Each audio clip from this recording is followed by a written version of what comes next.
কিরে এখনো দাঁড়িয়ে আছিস? না মানে কোনো প্রবলেম হয়েছে? না না, এমনি তোর জন্য অপেক্ষা করছিলাম।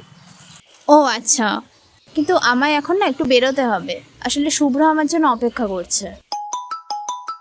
এ দেখ, বলতে বলতে শুভ্র আমাকে ফোনও করে ফেললো। এক সেকেন্ড দাঁড়া। ও সব কিছু এত সহজভাবে নিতে পারে কিভাবে?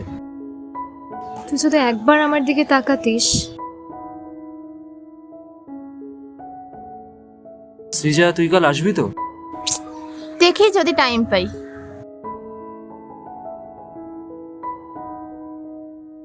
তুই ওকে খুব পছন্দ করিস তাই না? হ্যাঁ, সেই শুরুর দিন থেকেই। কিন্তু আমার জন্য ওর সময় কই। তাহলে একটা মেয়ের পিছনে কেন সময় নষ্ট করছিস? আরও তো অনেক মেয়ে আছে। Maybe there is, but no one like Srija. জানিস হুমায়ুন আহমেদ কি বলেছে? যেখানে তোমার কদর নেই সেখানে বারবার যাওয়া মানে নিজের সম্মানের বিসর্জন করা।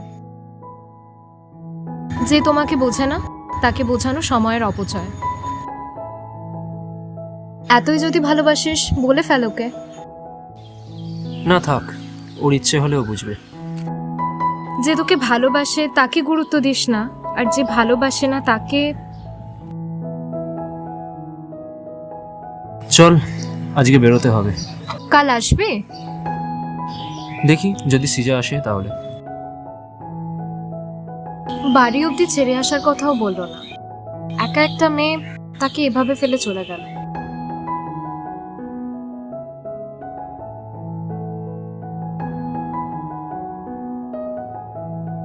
কাল সকালে 12টায় দেখা করিস। একদম শুরুর দিন যেখানে দেখা করেছিলাম সেখানে অপেক্ষা করিস।